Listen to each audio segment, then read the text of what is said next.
You know, the number one mistake in e-commerce is believing that abandoned carts are a loss. But what if I told you these high-intent leads are actually the easiest to convert, and that a systematic multi-channel strategy can close up to 90% of them?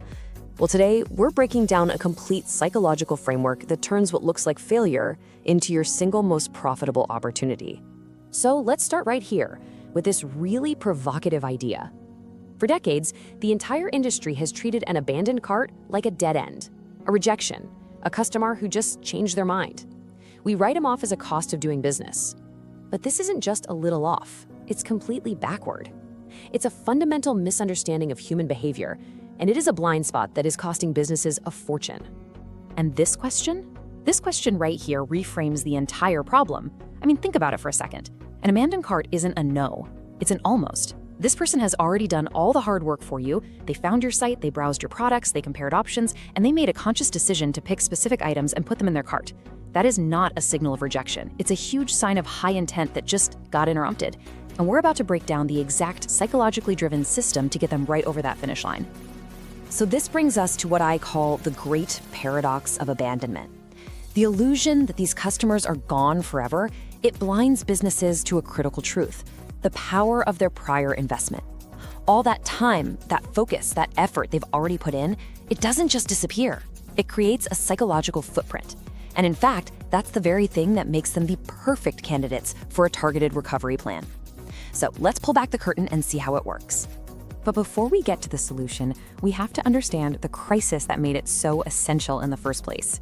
This strategy wasn't just cooked up in some marketing meeting. No, it was forged in the fire of a massive, industry-wide problem that was just hemorrhaging money. To really get why the solution is so brilliant, you have to feel the weight of the problem.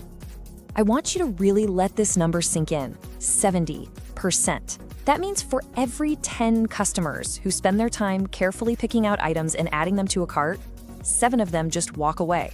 Imagine that in a real grocery store. 7 out of every 10 shoppers fill their carts to the brim, wheel them to the front, and then just leave them in the aisle. It would be a 5-alarm fire. But online, we call it normal. It's a massive leak in the sales funnel, and it forced a complete rethink of everything. And here's the real financial crisis that 70% number represents. It's not just about the lost sale, it's about the lost investment.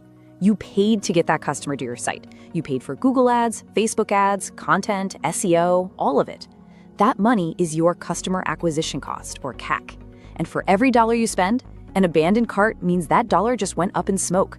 So if your CAC is $50, 10 abandoned carts isn't just a missed opportunity, it's $500 of your budget that has just vanished with zero return. Protecting that initial investment, that became priority number 1. And this is where the big strategic shift happens. The breakthrough came when people stopped trying to fight abandonment and instead started to leverage it. They turned to this powerful, universal bit of human psychology, the sunk cost fallacy. We are all wired to hate waste. You know that feeling, right? When you've sat through the first hour of a really terrible movie, but you finish it anyway just because you've already invested the time? That's it. We feel this deep, irrational pull to see things through. And the recovery system we're about to unpack is engineered to strategically remind the user of that sunk cost, to compel them to finish what they started. Okay, let's dive in. We're gonna open up the engine of this strategy. And let's be clear, this is not about sending one of those, "Hey, you forgot something" emails and just crossing your fingers. No way. This is a precise, multi-channel, sequential attack on the user's inertia. You gotta think of customer inertia, that tendency to just do nothing, as the enemy. And this machine is designed to compound psychological pressure over a very specific time frame to break that inertia and pull them back in. The heart of the machine is this 72-hour sequence, and every single part of it is deliberate. The first trigger fires just 1 hour after they leave. This is an email that's not about a discount. It's a gentle, "Hey, we're here to help" touch. Something like, "Still deciding? The items you picked out are saved and waiting for you." It's all about reminding them of the effort they've already put in. Then for the next day or two, they'll start seeing retargeting ads for the exact items they left behind, keeping it top of mind. And then at the 72-hour mark, the final push, an email with a time-sensitive offer. The timing is a carefully calibrated escalation of pressure, designed to hit right when their initial reason for leaving has started to fade. Now, this is the real secret sauce. channel synergy. The system doesn't just use two channels. It gives each channel a distinct and separate job to do. The retargeting ads, they're the constant, quiet reminder.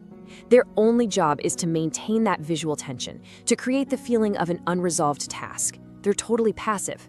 The emails, on the other hand, are the active agent. They're the ones delivering the psychological story. They remind the customer of their sunk cost, and eventually they escalate to the offer. It's a two-pronged attack. One maintains the pressure, the other provides the release. Mixing these roles up is a huge mistake. So we've seen the machine, but what makes the gears turn? Well, the real power here is all psychology. This system works so well because it doesn't just ask customers to come back.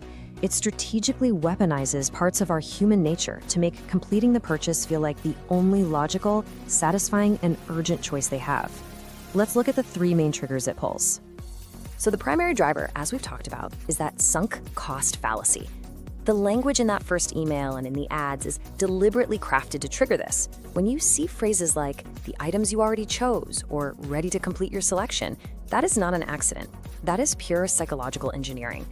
It's a gentle but firm reminder that they're about to waste their own valuable time, and our brains are just wired to avoid that. It reframes the whole decision. It's not, do I want to buy this anymore? It's, do I want to invalidate the work I've already done? Next, the system taps into something even more powerful, loss aversion. Research has shown that for our brains, the pain of losing something is about twice as powerful as the pleasure of gaining that same thing. So that final 72-hour offer, it's framed not as a gift, but as a benefit they are about to lose. The time limit, your 15% discount expires at midnight, creates urgency and triggers a massive fear of missing out. The fear of losing that special deal actually becomes a stronger motivator than the desire for the items themselves. And finally, this explains the hidden genius of those retargeting ads. They leverage something called the Zeigarnik effect. Basically, our brains are hardwired to remember unfinished tasks way better than finished ones. An incomplete purchase is like an open loop in our mind, a box that's just been left unchecked. And those persistent ads showing the exact items they abandoned, they serve as a constant, low-level reminder of that open loop. It's like a mental itch that can only be scratched by one thing: completing the purchase and closing the loop. Okay, so now that we get the why, let's turn all this powerful psychology into a simple, actionable framework. This is the bridge from theory to actually doing it. And getting these 3 steps right in the correct order is the absolute key to making the whole system work. Okay, step 1, quantify the sunk cost. Your first message has to be all about their investment of time and choice. Reestablish that psychological hook. Step 2, enforce channel synergy. This takes discipline. Ads are for visual tension only. Emails are for the story and the offer. Do not put discounts in your ads. That's a rookie mistake that just trains customers to abandon carts to get a deal. And step 3, sequence the incentive. The discount is not a bribe. It is the final lever you pull. You have to reserve it for that final 72-hour email to create maximum urgency and protect your profit margins. So when you put all of this together, it leads us to a whole new way of looking at your sales process. This isn't just about recovering carts anymore. It's about building what you could call an unquittable funnel. And this is the core takeaway that should totally change how you look at the so-called failures in your business. So this is the fundamental shift in thinking we've been building up to. Abandoned carts are not rejections, they are interruptions. They're your highest intent customers. And because you've already paid to get them there, and they've already pre-qualified themselves by picking products, they represent your single most profitable group of potential conversions. They're not losses, they're assets just waiting to be activated. By systematically applying this framework, by leveraging sunk cost, loss aversion, and the Zeigarnik effect through a perfectly timed sequence, that initial, almost unbelievable promise of converting up to 90% of these lost customers starts to look like a totally achievable reality. Just imagine turning that 70% leak we talked about into a recovery stream where 9 out of 10 of those people actually come back and finish their purchase.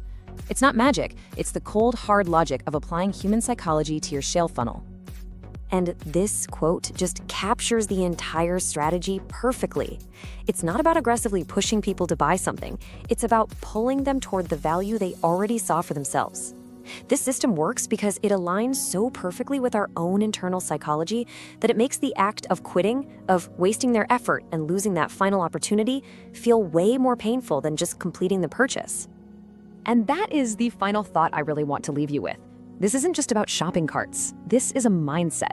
If this massive industry-wide failure point can be transformed into your most profitable conversion point, what other failures in your business are you writing off right now? What other customer interruptions are just waiting for a smart, psychologically driven system to turn them into your biggest wins? The answer might just be your next big breakthrough.